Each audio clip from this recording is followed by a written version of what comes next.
So that's good. Today,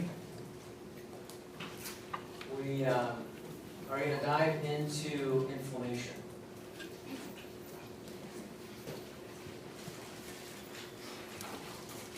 Before we do that, let's talk about this.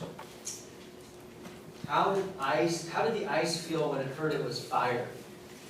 How did the ice feel when it heard it was fired? It was crushed.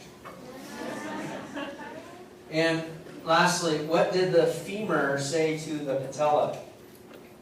What did the femur say to the patella? I need you. I'm superior to you.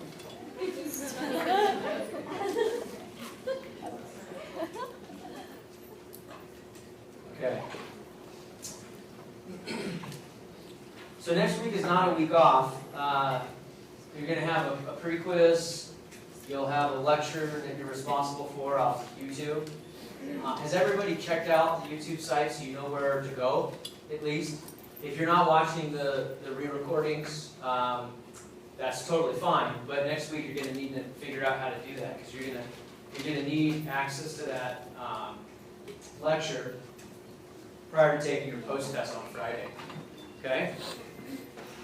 Making sure we're recording. All right. So this is a fairly important lecture for the semester. And the reason, oh wow, you're all better, are you? Yeah. Look at you. No neck brace, right? Oh, he's like dancing as he comes downstairs. Well, yeah, don't fall, that would be terrible. Plus it's on campus, so that's even worse. So throughout the semester, we're going to be talking about diseases, and many of those diseases have at their root inflammation as a problem. Okay? So we could theoretically stop right there and we're done for the whole semester. Any questions? But, since you paid for this class, you probably want more out of it than just that. But what we're going to see is we're going to weave inflammation into almost, probably not every single one, but almost every single disease that we talk about. There'll be some inflammatory process.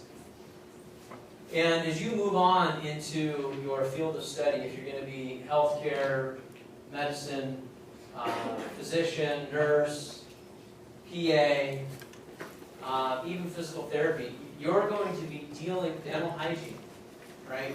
Periodontal disease is a massive inflammatory insult to the gums, okay? You're going to be dealing in all of those spaces with inflammatory processes. And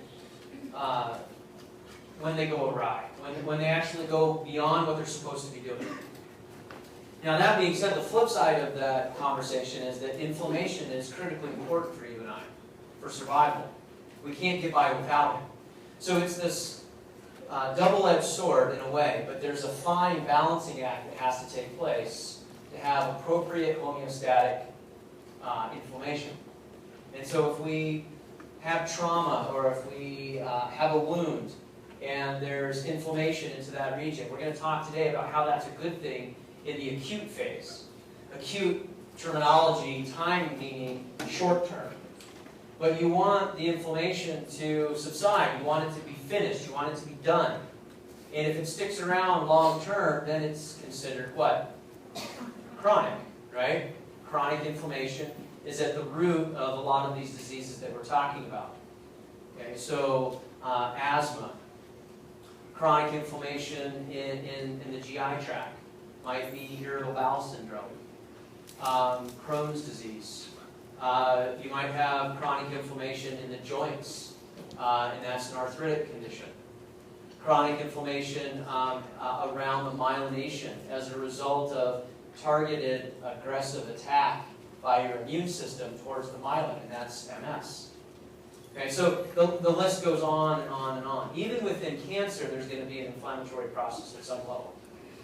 So we will see inflammation come in and out throughout the entire semester. But before we get to the bad stuff, let's talk about why it's important. So inflammation is critical to the survival of the organism. But let's talk about all the different protective things that we have.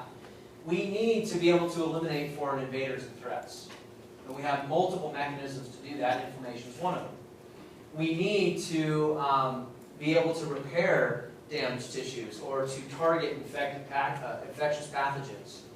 So inflammation is one of our answers. This is the body's answer, but it's just one of the answers and a protective mechanism that we use to defend ourselves. It's considered an innate immunity by immunologists. And what do we mean by innate? What does that terminology mean? You're born with it. You don't have to learn it. It shows up the moment that you're born, and it's part of your innate system. And it doesn't change, it doesn't adapt, and it's not a learned process. So one of our first lines of defense is our innate immunity. We have some other things that fall into this category of our innate immunity, and you'll see that they're circled right here.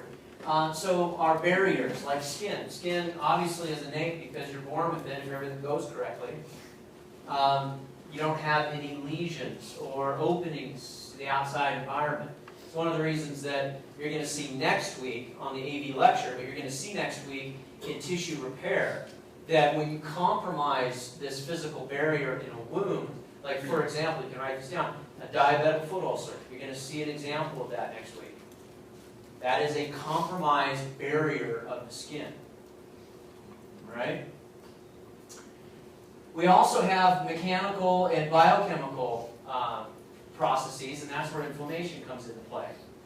So these inflammatory mediators like phagocytes can come in and they can gobble up the debris. You can recruit neutrophils into the region. You can recruit monocytes that turn into macrophages, and we'll talk specifically about that mechanistic pathway today. Here's our first line of defense. Well, if we look at innate immunity, the place that inflammation sits is really considered secondary. So innate immunity, as our first line of defense, kind of spills over into a second line of defense, which is called inflammation, but it's still considered innate because you're born with it.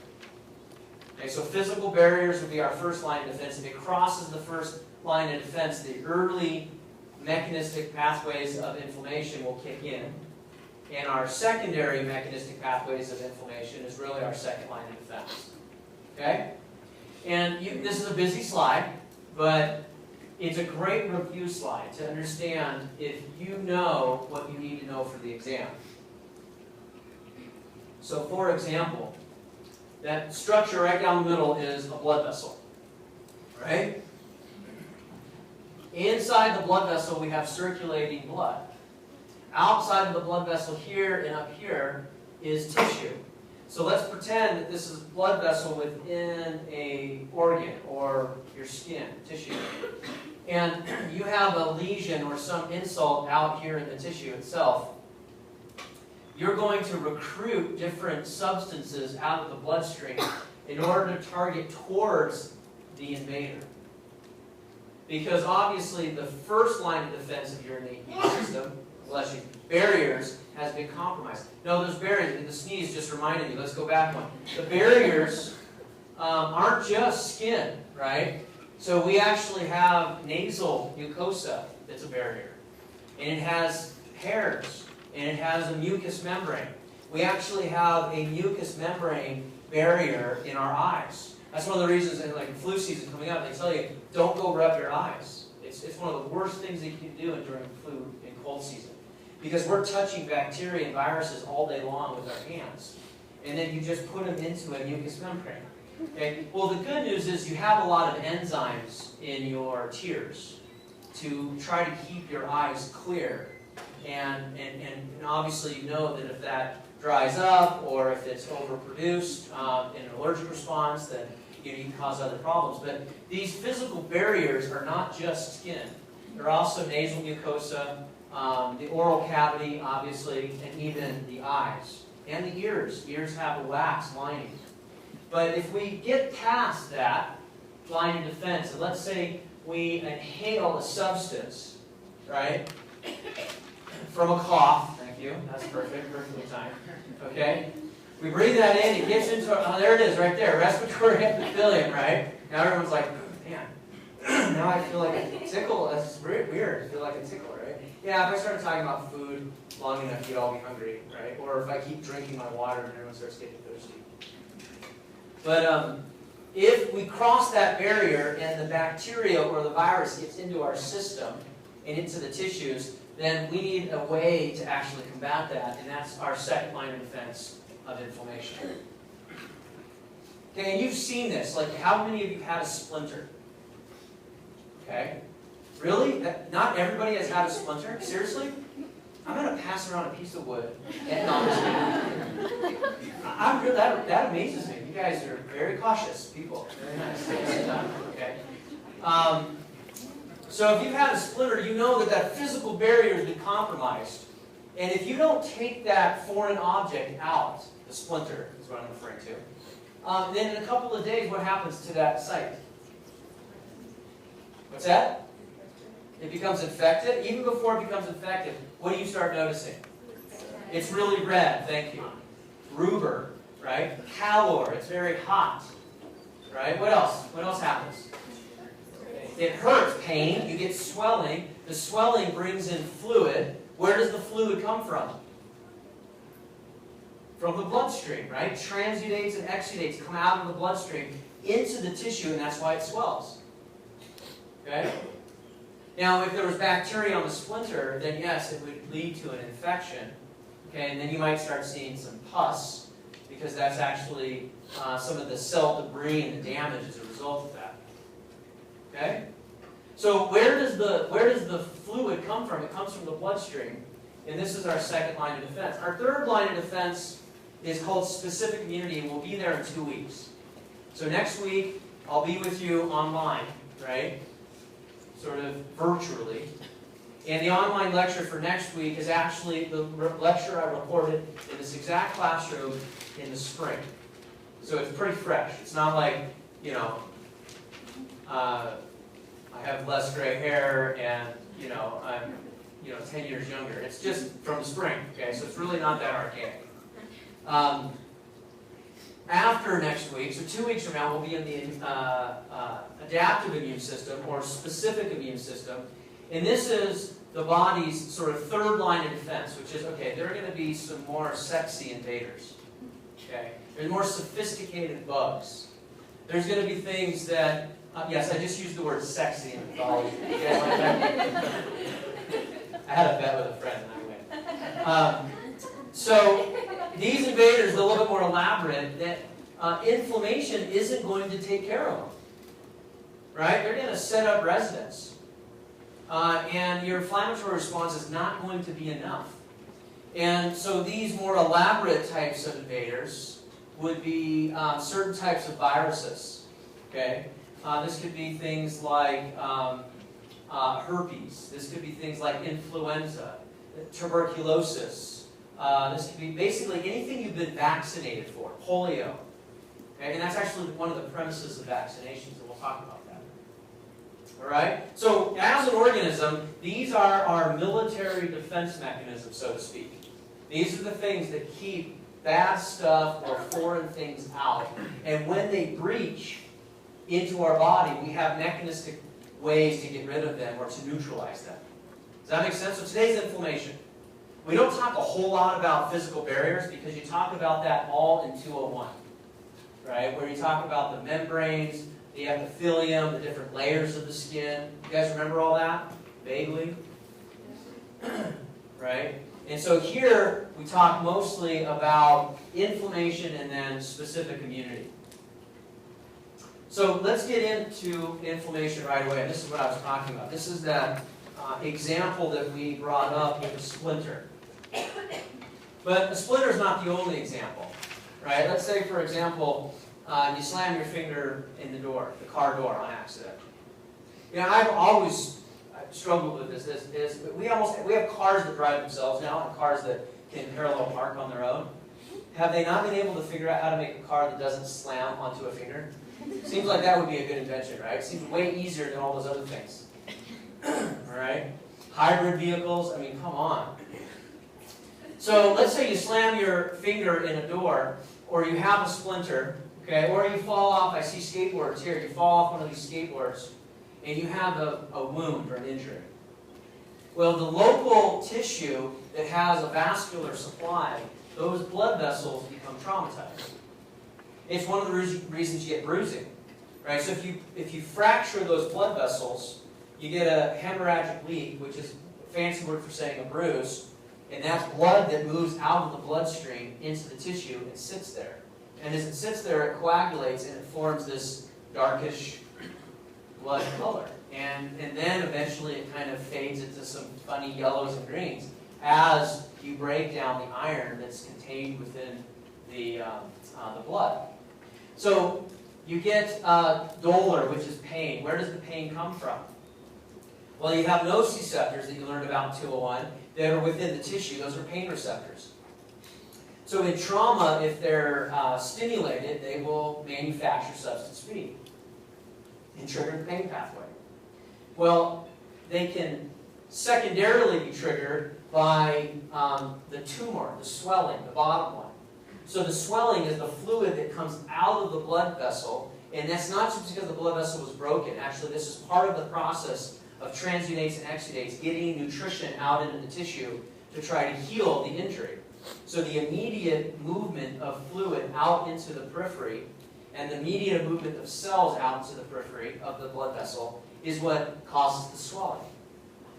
Well, that swelling indirectly is going to put pressure on your nociceptors, and you're going to sense that it feels swollen, sore, or painful, right? Those are usually all the responses that you have. It's tender to touch, wherever my splinter is. Where does the heat come from and the rubor, or the redness? Calor and rubor for heat and redness, respectively. What's happening there mechanistically? Any ideas? What's that? Vasodilation of the blood vessel, right? And so is the blood that comes from the core of the body cold or hot? It's warm, hot. That's why it feels hot to touch. That's the heat. Now, how about the redness? You increase the perfusion to the tissue, bless you. You increase the perfusion to the tissue, and that's going to increase the redness of that. Have you ever been running in Flagstaff in the dead of winter? If in the dead of winter, all of us are a little paler in skin color, right? And if you go running outside in the dead of winter and then you come inside, what color are your cheeks? And if you look at your legs, what color are they? Red. They're red, because the vascular supply to the exercising muscles has been increased. Okay, so you know in an inflammatory situation, you have a dramatic increase in vascular perfusion. And the secret here is blood flow is critical to heal a tissue. So I've asked this question in other classes, and I haven't asked it yet in this class for this semester. How many of you have broken a bone? The splinter people obviously aren't raising their hand. Okay? 'Cause if you haven't had a splinter, you probably haven't broken a bone. But, okay? How fast did it heal? But after about 6 to 8 weeks, even if it was a complicated fracture, it's pretty much done, right? Now, how many of you have torn cartilage? Right? Aren't you a splinter person? No, I'm just kidding. How many of you have torn cartilage? How fast did it heal? Or how well did it heal? Maybe it didn't heal at all, right? And that still hasn't healed. Most cartilage tears won't heal without surgery because they're relatively avascular. Cartilage is relatively avascular. So that tells you bone is very vascularized. If you've ever torn a muscle, very vascularized, they will heal rather quickly. Like 6 to 8 weeks isn't fast. It is relative to cartilage healing, which pretty much doesn't happen. So you need blood flow to heal tissues. That's really an important tenet for you to write down. Blood flow is critical for tissues to heal. And that's why cartilage doesn't heal very well. So if we want to heal a tissue after an injury, you increase blood flow to the area, and that is part of the inflammatory process. So let's look at this diagram, because this is now getting into some of the mechanisms. And if you looked ahead, this will make a lot of sense. If you didn't, it may be a little confusing just staring at it. So I'm going to try to walk you through it carefully. Up top, we've got a situation of normal blood flow. And this is a cartoon drawing of a capillary network. So right in the middle of the slide, you have this capillary bed. You have the arterial feeding in on the left, and you have the venule coming out on the right. Make sense? You see some resident macrophages just hanging out in the tissue. And this is pretty normal. We call them sentinel macrophages. They're looking out. They stick around and hang out there. They're the watchdogs or on the watchtower, just trying to make sure there isn't anything foreign that they shouldn't, basically blow the whistle. We'll talk about it. It's basically like they blow the whistle. And then you can see in this situation down low, the difference of the capillary bed is this is vasodilated. That's why the diameter is larger. So you dilate the arterial, bringing more blood flow in. You dilate the venule, bringing more blood flow out. But in the process of vasodilation, the inner lining of a blood vessel is composed of what cell type? The inner lining of the blood vessel. Simple squamous epithelium, and we also call those cell types endothelial cells. Okay? So simple squamous epithelium is what you learned about in 201. Endothelium is what you learned about in 202. Nicely done. Okay? So there's 2 semesters worth of old material that we're bringing back here. Those endothelial cells, stand up here, my friend, are connected, face these guys, like this. Grab my hand. So they're connected like this. You guys ever play that Red Rover game? You guys remember that game? I'm sure it's some inappropriate definition of what that game's all about, like Ring Around the Rosie. But Red Rover is what happens if you want to come through. You have to break right through this gap between, we're both endothelial cells, by the way. Okay? And so, thank you, sir. So you break through the endothelial junctions to get across. When you vasodilate, what happens? You expand the diameter of the vessel, and those tight junctions from one endothelial cell to another start to actually come apart. So you create a gap between us that you can actually move through. That's absolutely what happens down here with vasodilation. And that expansion of the capillary bed means that you have gaps between endothelial cells by which fluid can move out, which is transudate. And if it's large enough, then exudate can come out, which is what? Fluid and other things like larger molecules such as proteins. Okay? So that's why you see an increase in all of these cells. Where did the cells come from? Did they just spontaneously show up? No, they came out of the circulating blood because you vasodilated the vasculature, so you made an exit path for them. That's the important connection there. So you have 2 situations. You have vascular changes, meaning the vessels dilate, and then you have cellular contributions where you get the recruitment of cells out of the bloodstream into the tissue.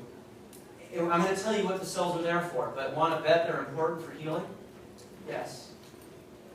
Okay, so we're walking slowly, methodically through the process of how we get stuff out. The other thing that you do by dilating, when you vasodilate, you kind of slow blood flow down slightly, locally at that area. If you increase the size of the diameter of the tube, right, and the pressure head is the same, you slow the flow down.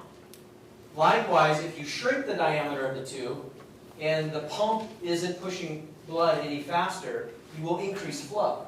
Case in point is, how many have ever played with a garden hose?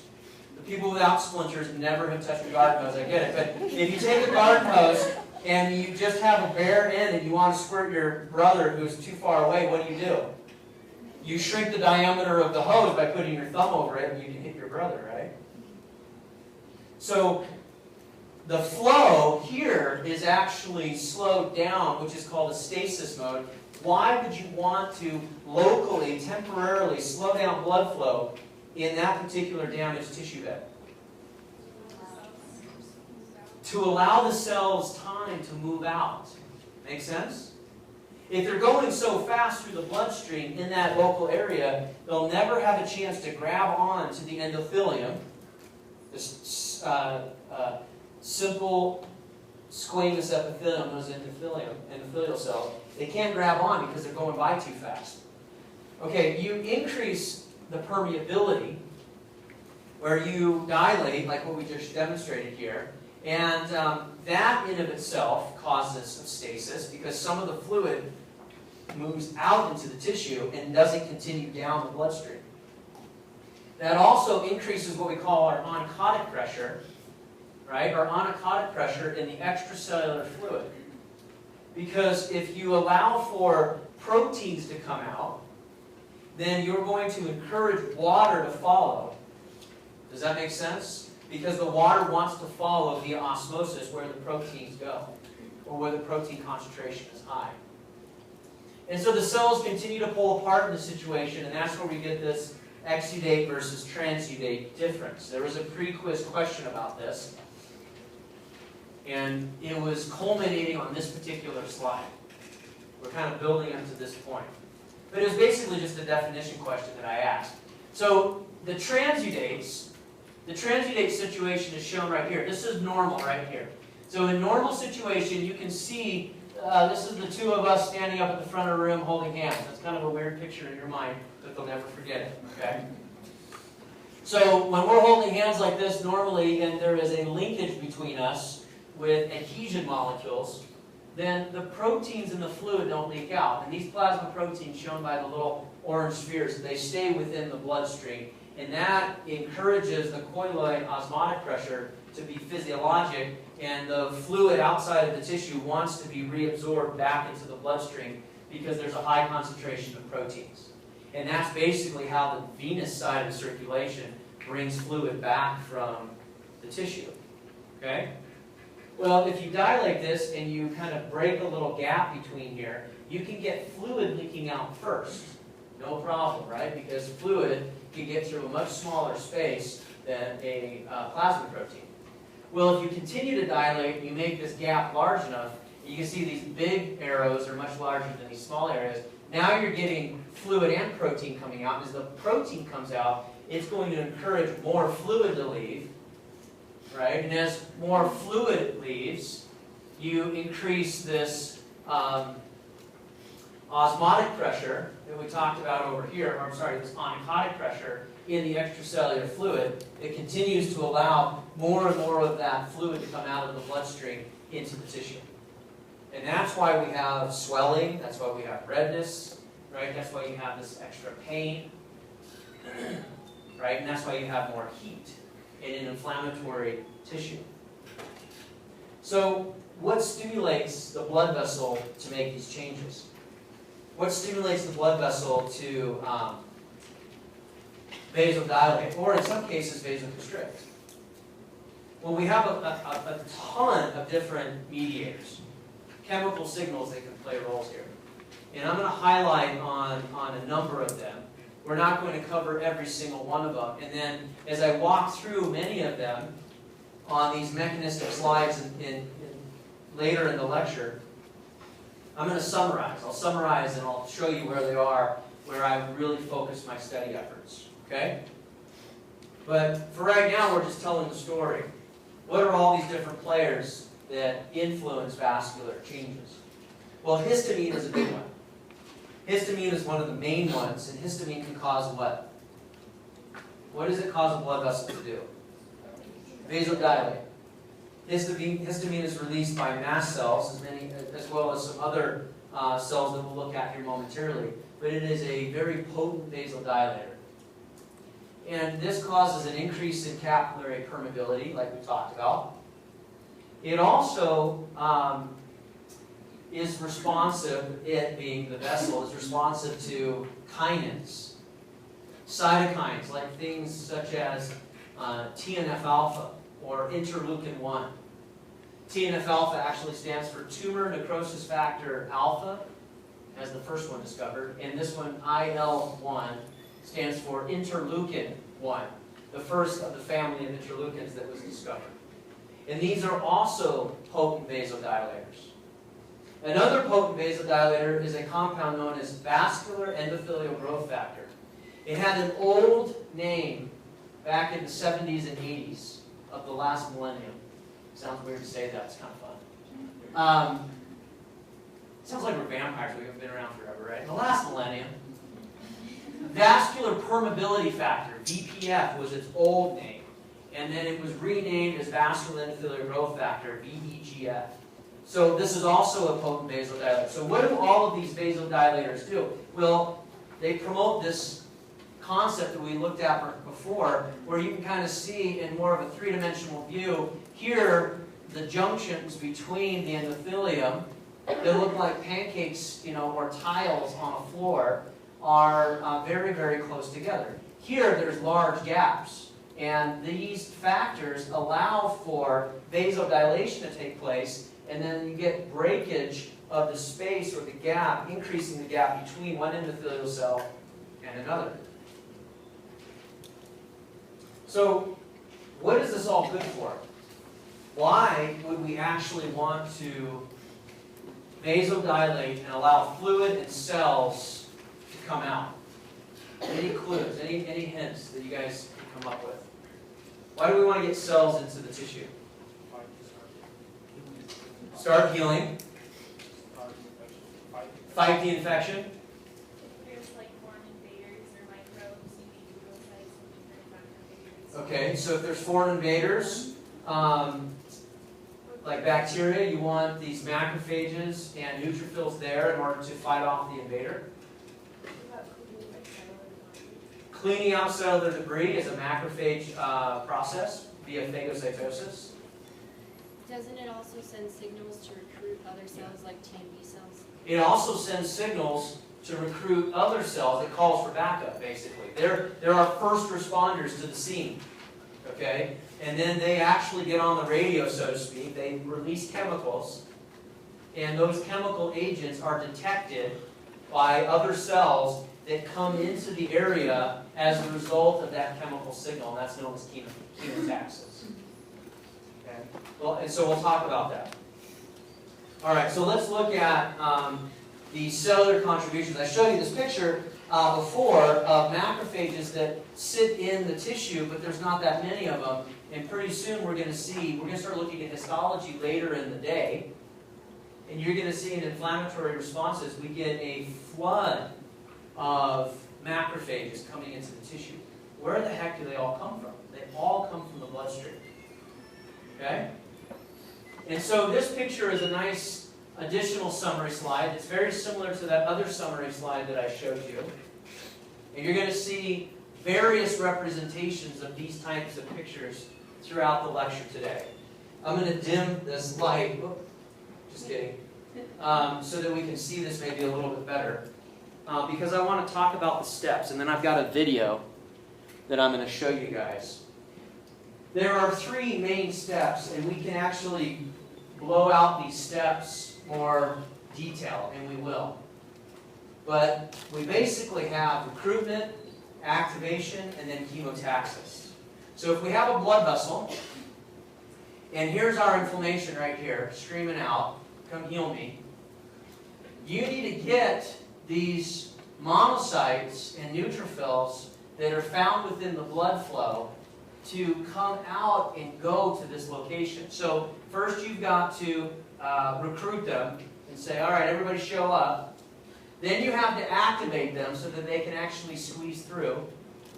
And they also will, in the process of squeezing through the endothelium, is they will start getting ready for battle, so to speak. And then you need to chemotaxis to the area. So what is chemotaxis? It's basically following a chemical gradient. The cell will move towards a chemical gradient. So all of you, as an organism, have chemotaxed. Okay? So let's pretend that you live on the 2nd floor of your home. You wake up one morning, and there you smell cinnamon rolls. Okay? You could blindfold yourself so you don't cheat. And I guarantee you, you could chemotax to those cinnamon rolls without visual cues. That's exactly what these cells are doing, folks. Make sense? Is that a good explanation of how this works? They're following a chemical gradient towards the target, and the target tissue that's damaged is releasing these chemical signals, these mediators, just like a cinnamon roll. They just smell better in a cinnamon roll, okay? So this is our process, and I want to show you this video real quick. Yes, did you have a question? I was wondering, don't they fall in like microbial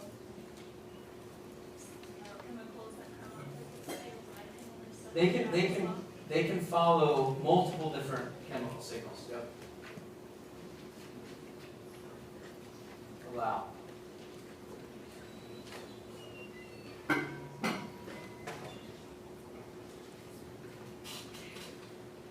Hang on, something's up with my. Oh, there it is.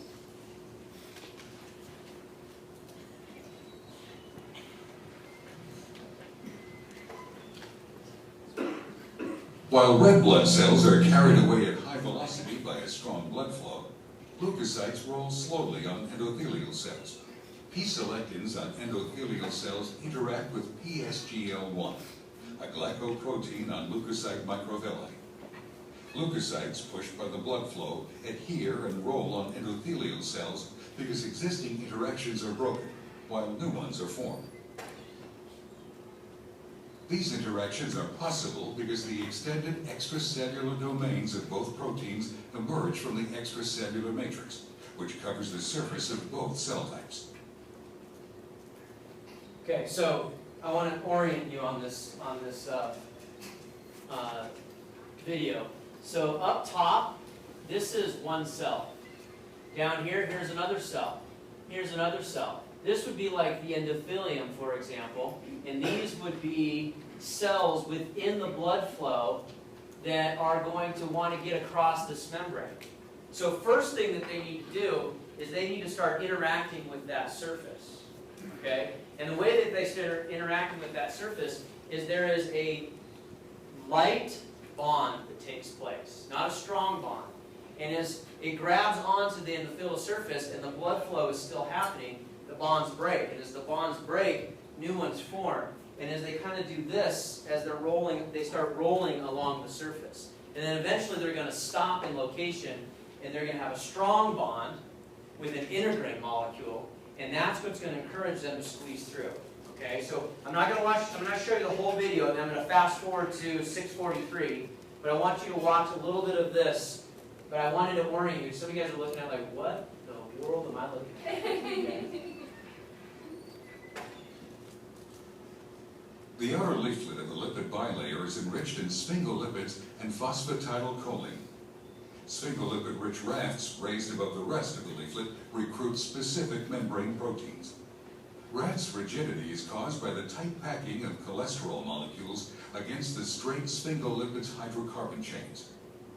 Outside the rafts, kinks in unsaturated hydrocarbon chains and lower cholesterol concentration result in increased fluidity. At sites of inflammation, secreted chemokines bound to heparin sulfate proteoglycan on endothelial cells are presented to leukocyte 7 transmembrane receptors. The binding stimulates leukocytes and triggers an intracellular cascade of signaling reactions. The inner leaflet of the bilayer has a very different composition than that of... Okay, so that was the outer leaflet. This is the inner leaflet. This is what's happening on the inside of the cell. Okay? So you've got this membrane that we learned about in 201 and many other classes. You have these transmembrane proteins that have extensions outside the cell and extensions inside the cell.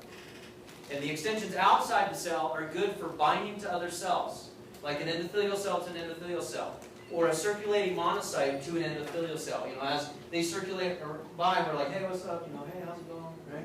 And every now and then they're like smacking us as they come by, and they're trying to grab or tie, and you know, and then they start doing this, and then they find a spot they grab on, and then they're going to squeeze through.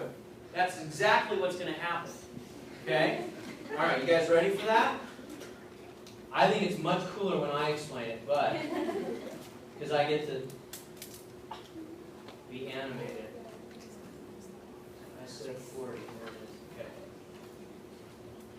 At sites of inflammation, chemokines secreted by endothelial cells bind to the extracellular domains of G-protein-coupled membrane receptors. This binding causes a conformational change in the cytosolic portion of the receptor and the consequent activation of a subunit of the G-protein. The activation of the G-protein subunit triggers a cascade of protein activation, which in turn leads to the activation and clustering of integrins inside lipid rafts. Okay, A dramatic conformational change occurs in the extracellular domain of the activated integrins. This now allows for their interaction with ICAM proteins displayed at the surface of the endothelial cells. These strong interactions immobilize the rolling leukocyte at the site of inflammation.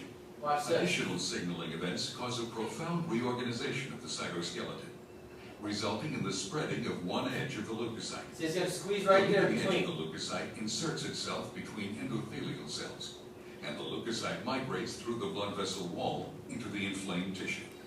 It's like some sci-fi movie, isn't it? Isn't that really just ridiculous? It's like we're watching Alien or something. So down on the bottom of the screen is the circulating cell in the bloodstream, and it's expressing these integrin molecules, which are like these yellowish structures. And then on the endothelial cell, which is the wall of the blood vessel, they're expressing the ICAM, and they interact and bind. And this is where it seeps down because it's a strong interaction. Unlike selectins, integrins are very strong. And that's what allows it to find its location. I'm going to play this segment of the video again. As you see that, spiky-looking cell rolling, the selectins that do this are breaking their bonds as it rolls because it's being pushed by the blood flow. And then when that spiky-looking thing is rolling, you'll see down here on the bottom of the screen, you can appreciate red blood cells are like shooting by. So it's giving you the impression of what the blood flow speed is. So I'm going to mute him so I can talk. So do you see right here? Do you see how fast the red blood cells are flowing by? And this guy is ignoring it because it's got these integrin adhesions, and now it's targeting, it's going to go right between these two endothelial cells, one up here and one to the lower left, and that's how it's just squeezed out of the bloodstream into the tissue. Make sense? Oh, this little segment's kind of good. Let's listen. Oh, hang on. Is a profound reorganization. The activation of the G protein subunit triggers a cascade of protein activation and cellular domain of the activated integrins. The last little This summary is now kind of allows good for their picture. interaction with ICAM proteins displayed at the surface of the endothelial cells. These strong interactions immobilize the rolling leukocyte at the site of inflammation. Additional signaling events cause a profound reorganization of the cytoskeleton, resulting in the spreading of one edge of the leukocyte. The leading edge of the leukocyte inserts itself between endothelial cells, and the leukocyte migrates through the blood vessel wall into the inflamed tissue. Like crawl under your bed sheet. Rolling, activation, adhesion, and transendothelial migration are the 4 steps of a process called leukocyte extravasation. So you can watch this whole video. You can watch it again if you wanted to. I think it's a really nice, I would just cut and paste that link. Okay? It's a really nice video sequence of how you get cells out of the bloodstream into tissue. Okay, so let's look at these 4 steps that he just talked about, but let's look at them in a still photo. Okay? Now that we have a visual of what it looks like, let's study the different steps. So here is our endothelial lining. In the video, it was just upside down, right? So, but the blood vessel has endothelium around the entire circumference. So this isn't just happening on the bottom and the top, it's happening all the way around. Right down the center of the blood vessel is what we call laminar flow. Right down the center of the blood vessel. And the stuff that's coming down the center of the blood vessel that you saw in that video is cruising by because the fastest flow is in the middle of the blood vessel. And it's also super fast because it's not touching any of the sides of the blood vessel to slow it down. So the laminar flow right down the center is the fastest point. That's why you always see in these drawings stuff starting in the center, moving towards the edge, and that's where everything happens. Okay, so here we've got a leukocyte that's in the bloodstream, and we want to get it out here, somewhere out here in the tissue. So again, our orientation is flipped upside down from the video you just watched. the margination, rolling and tethering, is really our first step. And this is all trying to recruit cells to the site of inflammation. Margination means moving from the center to the edge. How do you do that? Well, one of the ways that you do that is with vasodilation. You vasodilate the blood vessel, and that immediately starts slowing stuff down. And as it slows down, it starts to spill out towards the edge, margination. The second thing that you do is you stimulate a local blood clotting that's not complete. And if you control the blood clot on the edge of the blood vessel, you're going to slow down as the blood becomes less liquid and a little bit more viscous. So less water-like and more syrupy on the edge as viscosity increases, as you get some controlled clotting taking place, or what we call hemostasis. This all encourages these cells to move towards the edge. That's margination. That's what that word means. Now, in order to marginate, you need to slow down the blood. And then what you need for the next step, which is rolling, is you need the selectins. So this P-selectin and the E-selectin are both found on the endothelial cell, right? And they have an affinity for these glycoproteins that are shown in these little green knobs that are on the white blood cell. And as the white blood cell binds to the selectins, that is a weak bond. And under the influence of blood flow, those bonds will get broken. And as the bond gets broken, the cell rolls. Does that make sense? And then it finds another selectin binding site and binds. That one breaks. It finds another one. That one breaks. It finds another one. And that one breaks. And so you get this rolling process. This rolling process actually stimulates the cell cytoskeleton to start making intracellular changes. Now you increase those raft structures that have the integrin molecules. They start coalescing. So that's the trigger, is the rolling, is the coalescing or the organization of the integrins from the inside of the white blood cell to form those raft structures where you get these really strong integrin-capable binding sites. But it takes a little time for that. So now you can kind of see this is a what we call a high-affinity integrin state. It went from, you see this little, it's like a little church top like this, and now it's like this. So that's the symbol here. You went from a low-affinity state to a high-affinity state as a result of the rolling. And now these guys are ready to bind to the ICAMs that we saw in the video. This is called an integrin cell adhesion molecule, ICAM. And obviously the integrin cell adhesion molecule, ICAM, binds to the high-affinity integrin.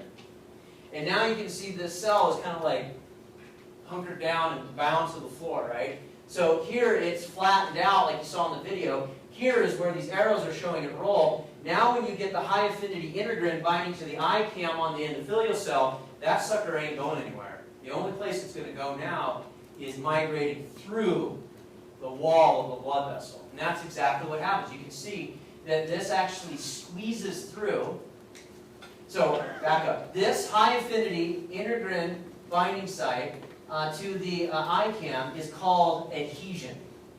Tethering is, rolling and tethering is where it's bound and then it unbinds and that rolls. Tethers, unrolls. Adherence is integrin.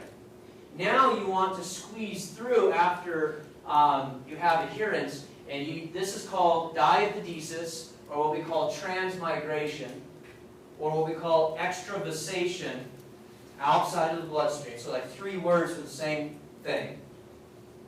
And now we have our cell in the tissue. Everybody with me?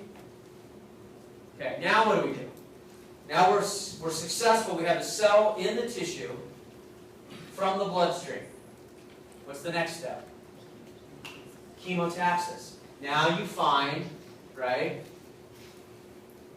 You find the muffins or the cinnamon rolls, right? So now this chemotaxis, the location where the inflammation is, it was discovered first by the resident macrophage. And that resident macrophage is going to start releasing cytokines, chemical signals, from that location. And as they move out, they'll have a natural gradient. And these cells will detect that gradient and move chemically towards that gradient. That's chemotaxis. Make sense? This is a pretty important mechanistic slide for you guys to be able to truly understand for the exam. I need to remember all the different cell types. Yep, I would remember everything that I've said, and some of it was said in the video, but we talked about much more specifics in the lecture. Much of this is covered in your textbook, but there's a lot more there. What's that? And so I'm paring it down because my hope was that you guys came prepared to learn about, all right, what are, of all the stuff that I was exposed to, what's the stuff that's most important? These 4 steps and all the details with these 4 steps. Is that clear? But if you didn't read that textbook and you're coming to class right now, I just like vomited a ton of information at you. But if you read the textbook, you're like, ooh, that seems so simple now. Thank you, right? That's the strategy of this class, guys, is I want you to get all the information so that you can see how big this field is, and then in class we will answer questions and I'll streamline things so you can focus on the exam on the streamlined stuff. It will not feel streamlined because it's all relative unless you do the pre-work. Where on this chart is the tethering? The tethering, great question, where's the tethering? The tethering is where the selectins bind to the glycoproteins. These are called Lewis X-modified glycoproteins. It says it right there. Okay? That's a sugar-coated protein is what a glycoprotein is. And that's that little green knobby thing. And as they bind to the selectins, that's tethering. The reason it's tethering, it's temporary. Because of the blood flow, then it detaches and it starts rolling. So it's rolling, tethered, rolling, tethered, rolling, tethered, and then adhered. Okay? When a cell travels through the membrane, does it damage the basement membrane? Not at all. No, it squeezes through. It moves through the basement membrane. Is the best example I can give you is the old jungle gyms in the playground were like these dome structures.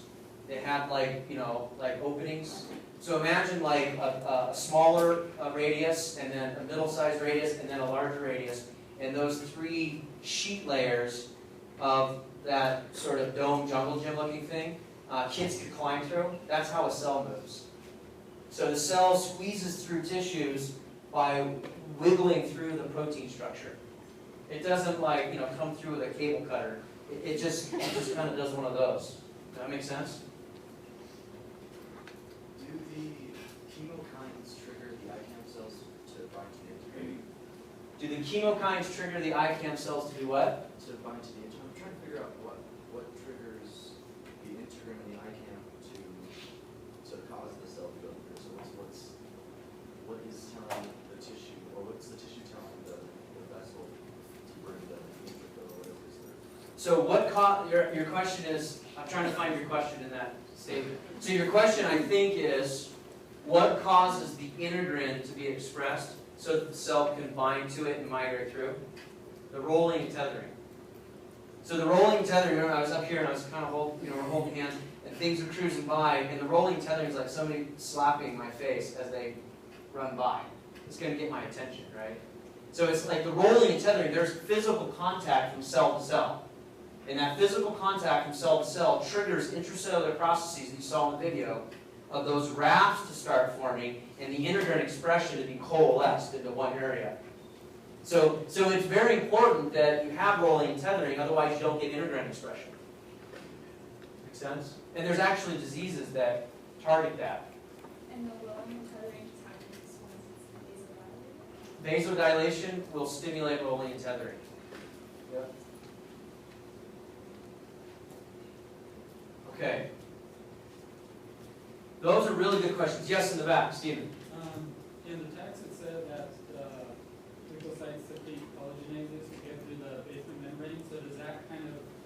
anything or they still? Yeah, so that's a good point. So they can release certain enzyme activities to get through or to facilitate faster moval, but they don't need it. Once there's a little gap, they can squeeze through. But they will release some collagenases, which are like cable cutters, that will actually facilitate their movement through the membrane more quickly. You just want to be careful. You don't want to make too much, right? Because now then you have a giant adhesion. And so you want to kind of control that. But that's a very good question. Okay, so now we've got these cells through. They're in the tissue. They're at the location. What the heck do they do? Right? All right, great. We're all the way there. Well, now, this is a picture of a macrophage. Okay? This is the cell surface. By the way, when they're circulating in the bloodstream, they're typically monocytes or leukocytes. When the monocyte moves out into the periphery, it becomes what's called a tissue macrophage. And that's where you get your macrophage from. So macrophages in the tissue used to be monocytes when they were younger. And they grew up, moved out into the suburbs, and became macrophages. Okay?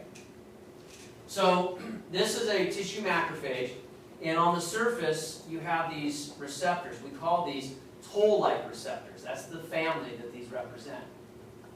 Now, these toll-like receptors, what they like to do, they're a family of receptors that bind to a certain antigen.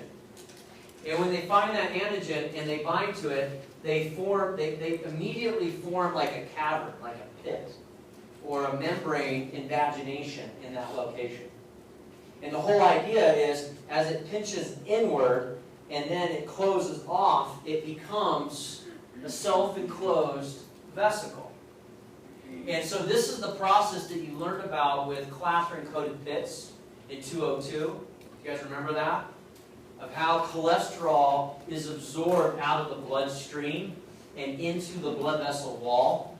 So if you have too much cholesterol floating around in the bloodstream, right, then your clathrin-coated pits are going to bring the cholesterol into the blood vessel wall, and that's where you get atherosclerotic lesions. So you don't want to have high blood cholesterol levels. You want the cholesterol to be stored in its storage locations, like at the level of the liver or inside of the cell. So this is the same type of strategy here, and that's the toll-like receptor the clathrin-coated pit uses. This is a macrophage that has a toll-like receptor that has an affinity for various types of microbes. It binds, it internalizes it, then it fuses it with another membrane-bound organelle, which is a lysosome that has enzymes. And you create what we call a phagolysosome when they fuse, and these enzymes go and help break down that microbe and render it inactive.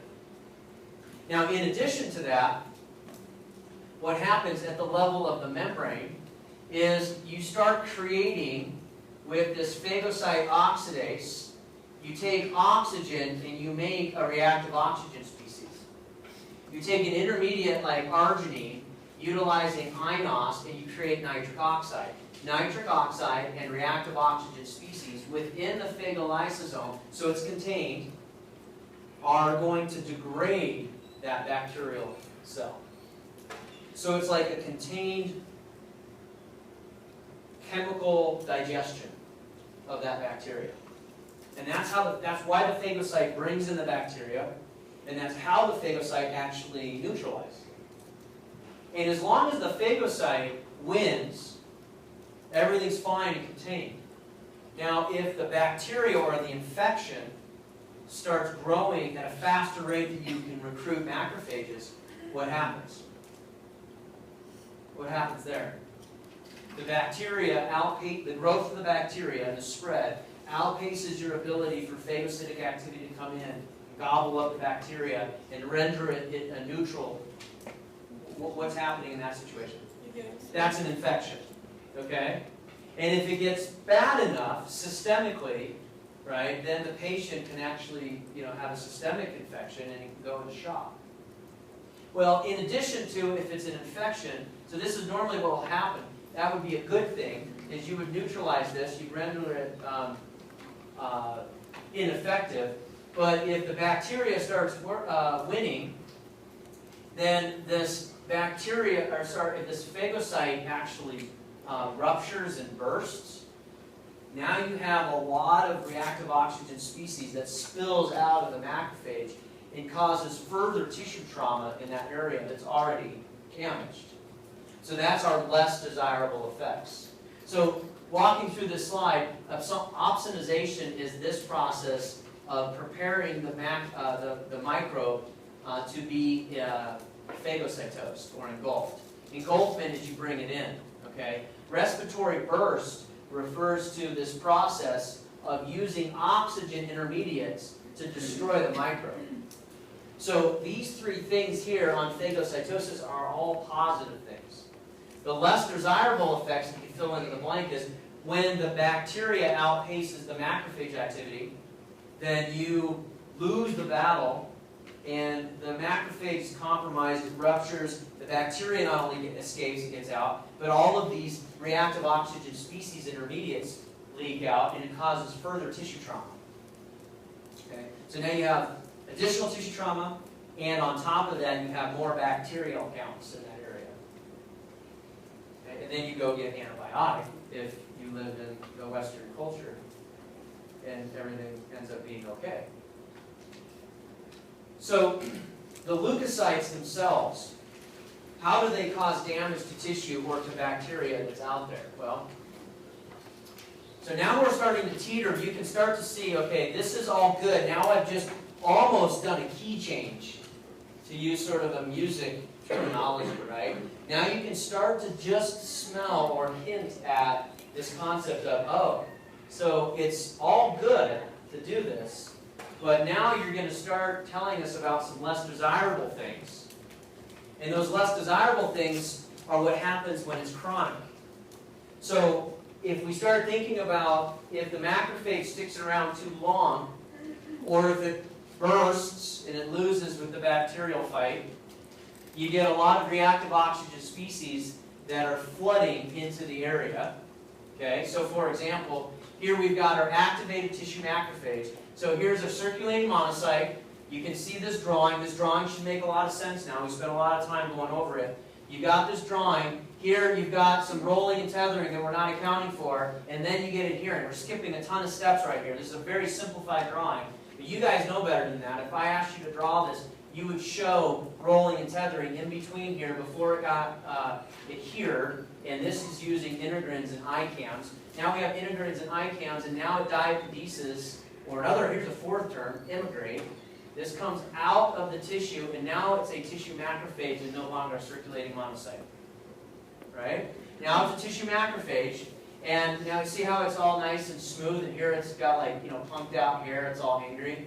So here, this angry activated macrophage, look at all the tissue injury stuff that can take place. Well, the toxic oxygen metabolites are the reactive oxygen species. That's the same thing. Toxic oxygen metabolites is another word for reactive oxygen species. And that comes from that respiratory burst that we just learned about. But if the macrophage loses and ruptures, they spill out. The other things that spill out are proteases. Right? The other thing that can spill out is collagenase. Other enzymes like collagenases, neutrophilic chemotactic factors, coagulation factors, nitric oxide, as well as amino acid metabolites. All of these will cause tissue injury if you break the macrophage. Well, in addition to that, the macrophage can produce, if it sticks around, even if it doesn't lose, but it sticks around because it's still trying to fight the battle, it's going to be releasing more cytokines. The cytokines that it releases are these lists here. Platelet-derived growth factor, fibroblast growth factor, transforming growth factor beta. And then there are some fibrogenic cytokines, some angiogenic factors like fibroblast growth factor. And they also cause a remodeling of the collagen. So as brought up earlier, the collagenase is twofold. The collagenase that's being released by the monocyte is small at this level to get out of the bloodstream. But it has a tremendous ability to produce more in an activated state. And that collagenase in the activated state is there to remodel the damaged tissue. You remodel it. Have you ever seen a road repaired? Right? When they do these road repairs, a lot of road repairing going on right now before the winter. And the right way to do it is they come in and they jackhammer and clean out everything. And then they lay down all new fresh stuff. Okay? And that's kind of what the macrophage is capable of doing. Once it becomes a macrophage, the amount of collagenase it can manufacture goes up by orders of magnitude. And now it has a tremendous ability to remodel that entire tissue. So, the leukocytes, these activated macrophages, could cause tissue injury by these factors, and they can stimulate fibrosis with these factors. And again, fibrosis is basically another term for scarring. The word fibrosis is just another term for scarring. So what do these things look like? We're about to take a break. This is a picture, though. Some of these pictures are kind of nice to see. This is a scanning electron micrograph of a macrophage that's moving. So here is the trailing edge, and here are the filopodium as it stretches. It's moving from the lower right to the upper left. Okay, so that's kind of cruising in this direction. So you kind of see how they'll migrate as they chemotax to a gradient. This is a cover off of a journal. This is a biomaterials journal. The reason I won't be in class next week is I'm going to be at a biomaterials conference, and it's an international conference, but it's happening locally. It's here in Scottsdale, and I'm organizing the conference, so I kind of have to be at the conference, and I can't be here. But we're bringing in speakers from all over the world, and the journal of this foundation. This is actually from Syracuse University. This is Dr. Gilbert. He's pretty well known in the space. And this was on the cover of the journal last year. But I really liked it. This is a cobalt chromium metal total hip replacement in the background. Okay, some of you are like, that looks like the moon. Okay, this is not the moon. That's what my daughters thought. But Dad, why are you studying the moon now? I thought you were like into blood and gross stuff. Like, no, this is not the moon. This is a hip replacement. This is the surface. And this is these pits, right? They're looking at these pits. This is corrosion from inflammatory cells on metal. This is what macrophages can do to metal. It's supposed to be smooth like over here. This is just a manufacturing defect, right? A little bit of architecture in the manufacturing. But these craters are the holes that these macrophages can induce onto metal. So think about what they can do to tissue if they can do that to metal. Okay? So as these guys have a tremendous capability to digest stuff, this is our last slide. We're going to take a break. This is a time course of when things show up in inflammation. So if you look here on this graph, this is in days. Okay? Relative days, relative activity, or days and relative activity. And you can see the first peak is tissue edema. Does that make sense to you? The first thing that happens. That tissue edema is a result of what? What caused the tissue edema? Talk to me. Tell me. What's that? It's fluid. Where did the fluid come from? From the blood flow. Why did it leave the bloodstream and move into the tissue? Because of vasodilation and all that other stuff you talked about today. Yep. Okay. So after the first thing or event that happens is edema, you get the first cells that show up on the scene are circulating neutrophils. They're the ones that migrate out first. And you can see their peak, and they don't show up and then take off. They show up and it phases out over time. And then the third thing that takes place are circulating macrophages migrate out, or circulating monocytes migrate out, and they become tissue macrophages. And you can see this slowdown tails off a little bit slower, right? But eventually, the macrophages will come out, maybe day 6, 7, or 8. The number of macrophages in the tissue is about back to normal. And that's about how long an injury would stay inflamed, right? About a week to 10 days, right? So, histologically, about 14 days after the injury is where you wouldn't be able to tell there was really any inflammation.